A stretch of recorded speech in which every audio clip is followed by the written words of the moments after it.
Here she is. One of the hypiest lures I've ever made.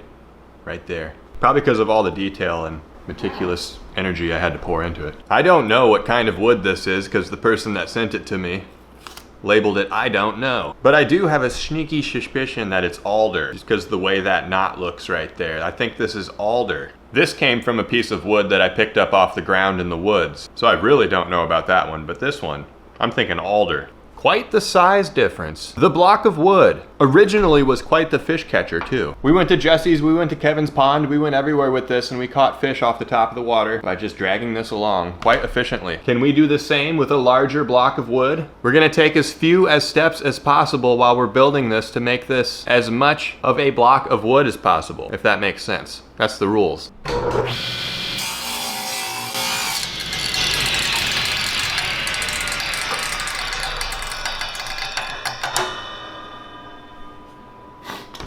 Kind of scary when a piece of wood is deciding whether or not to get sucked into the table saw. Still completely a block of wood.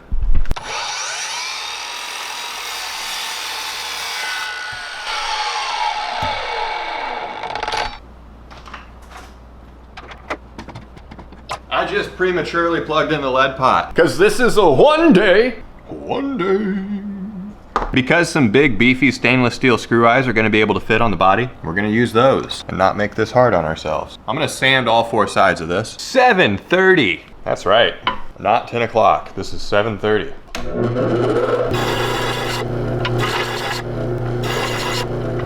What a block. That is substantially larger. Let's get some measurements. A 4.5 inch long, and we got 1 1/8 inch sides around this whole thing. We were dealing with less than 2.5 inches before, and less than a 1/2 inch on all the sides. This thing was tiny. It might have been why it was getting so many hits. I think to coax a fish to hit this will be a much more impressive feat. That's a straight up block right there.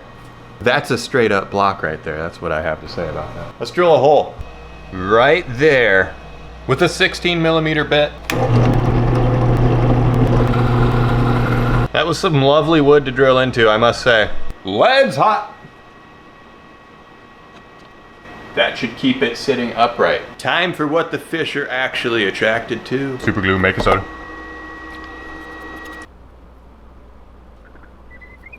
Boy, I was pretty sloppy with that, wasn't I?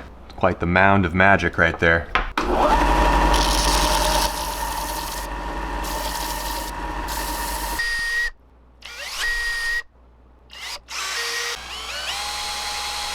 We're sending the screw eyes in with a little bit of medium thick black super glue. The final bait making step, super glue bath.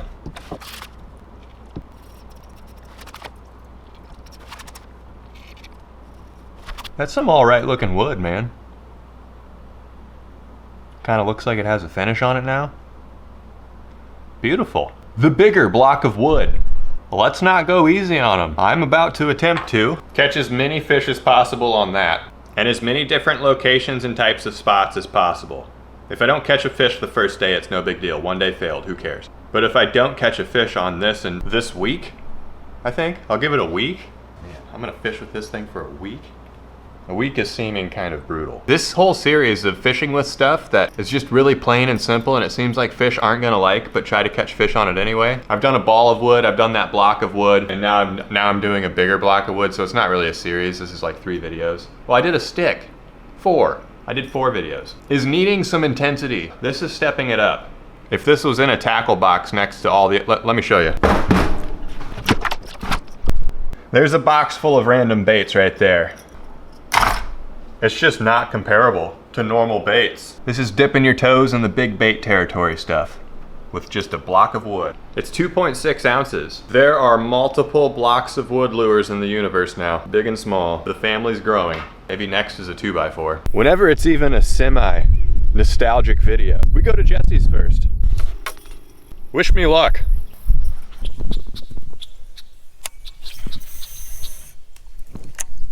It floats. It chugs. It chugs way better than the little one. Do you hear that?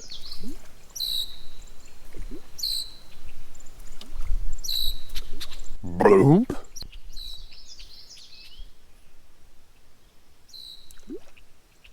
It just, all that's different is it has a way better chug. A big old bloop. That is all that's different. Otherwise, just like the original, it just tracks really straight. And it's impressive how it doesn't really do anything. It just comes in straight. However impressive you can find that. I mean, I don't have a bad feeling about this, but I don't have a good one either. I don't know what's gonna happen. I can't believe the chug on this thing. It's just a big flat square surface. But I can throw water 3 feet in front of it. This is a saltwater lure. I'm trying to catch tuna right now.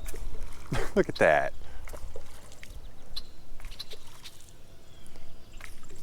That's a shark popper.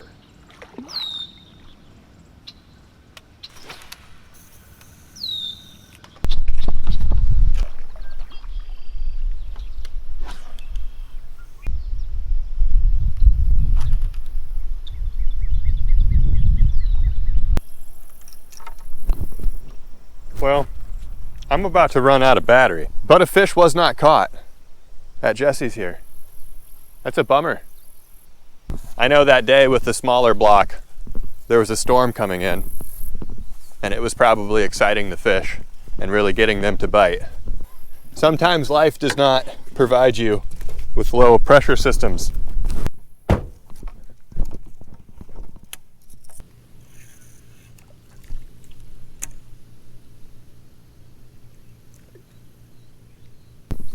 The big block is a hard sell. That's the initial impressions right there.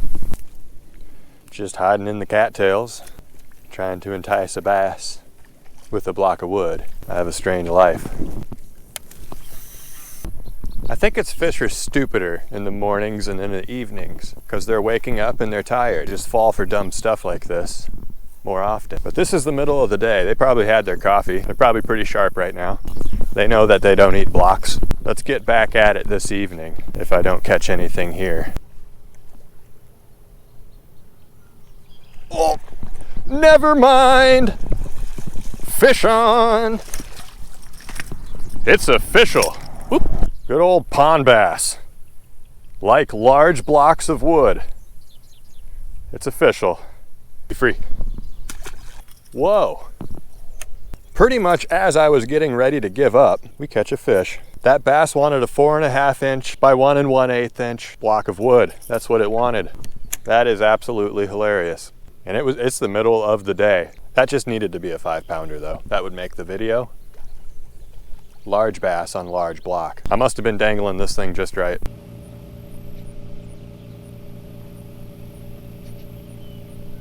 I put the word in to go to Kevin's pond too. I texted him. That might happen. Such a chugger. Let's go see if I can go to Kevin's. The tradition is going to remain alive. Blocks of wood belong at Kevin's. Let's give it a go. Yeah, it's taken some damage. Here we go.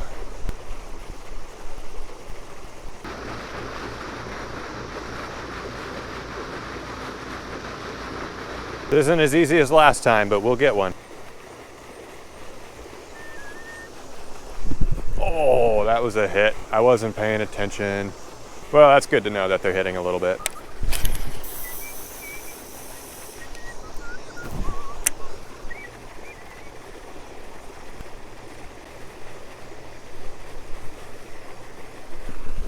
Fish on. Oh, it shook it loose. That felt like a good fish.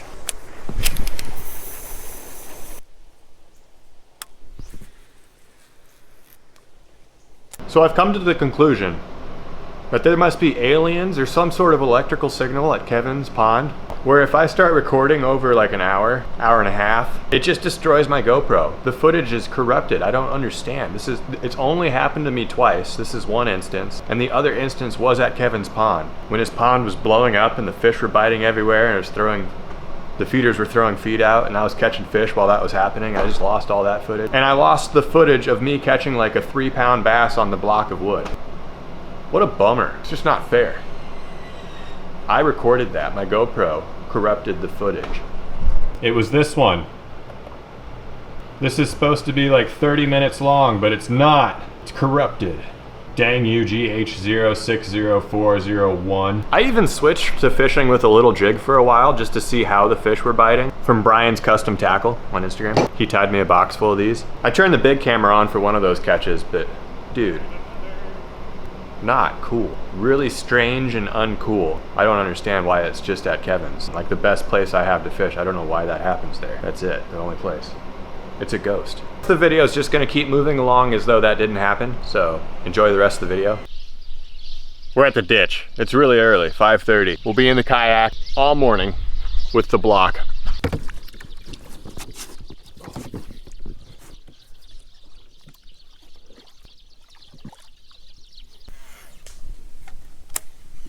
Look at this kingfisher.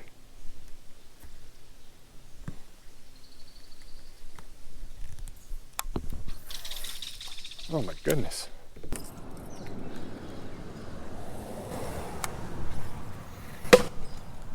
Wow, I was aiming for that.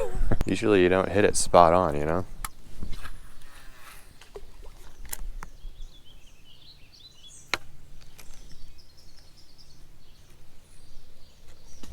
Whoa, that was a gar. Oh, I let it take it, but it didn't. Dang it. I had him for a second.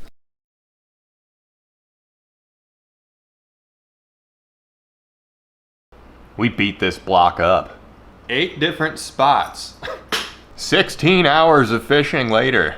Total, from when I started to stopped fishing with this. I stopped fishing with this. 16 hours of fishing.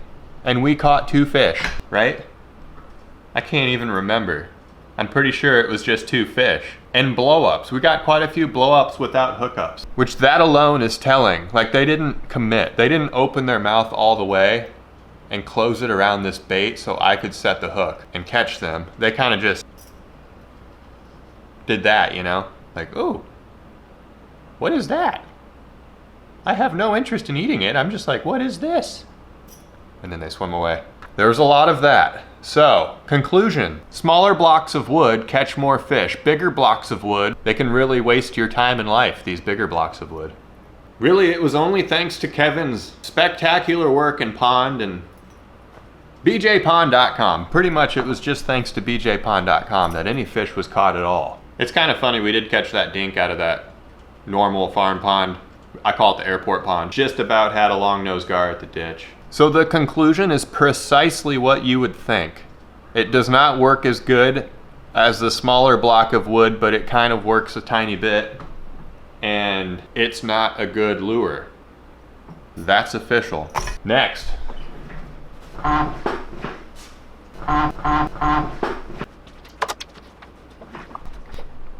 Now that looks a bit more like a fish.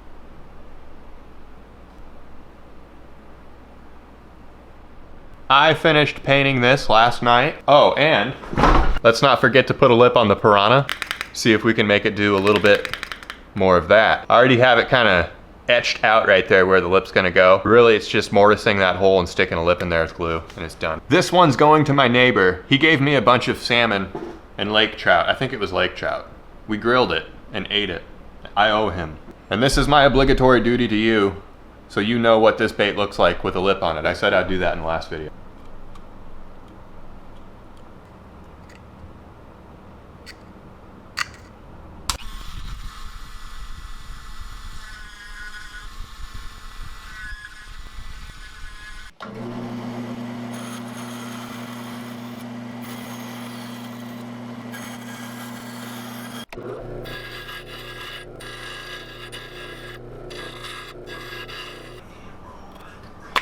Look at that. Sometimes it's hard to believe how easy it is to mortise a straight slot and stick a lip in it and it just lines up perfect. That's not hard to do with a Dremel. Let's get some glue in there.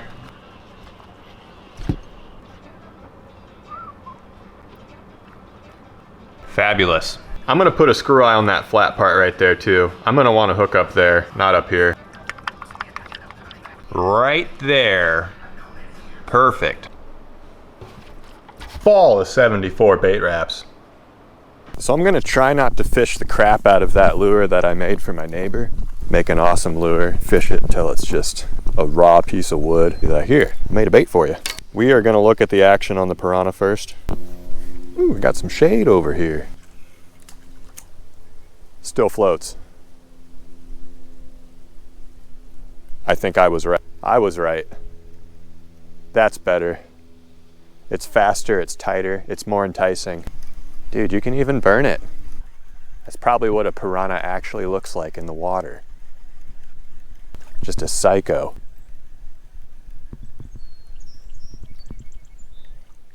Wow.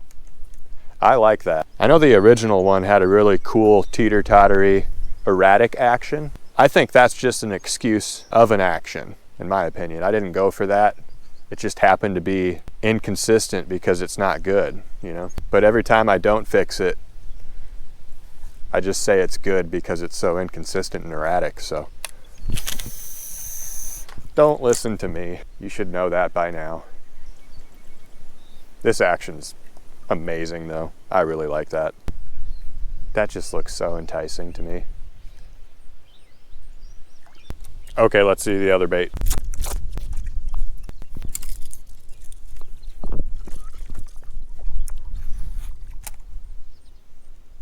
Whoa.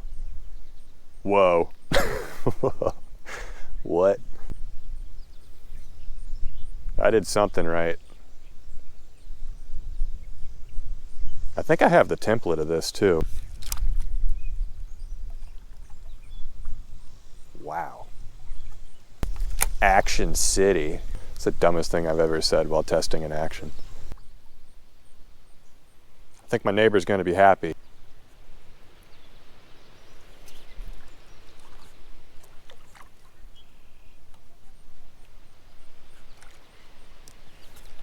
It's a shame the fish don't bite amazing stuff like this around here, you know? Well, if nothing else, this video had some very successful bait testing. Kind of hard not to feel good about that. More of these. We need more of these. I have some smaller weight transfer crankbaits with different lip angles. There's 3 of these. We're working on some good stuff lately. Real fish catchy stuff.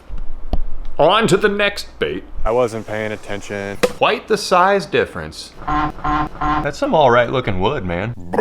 Just hiding in the cattails. That's a straight up block right there.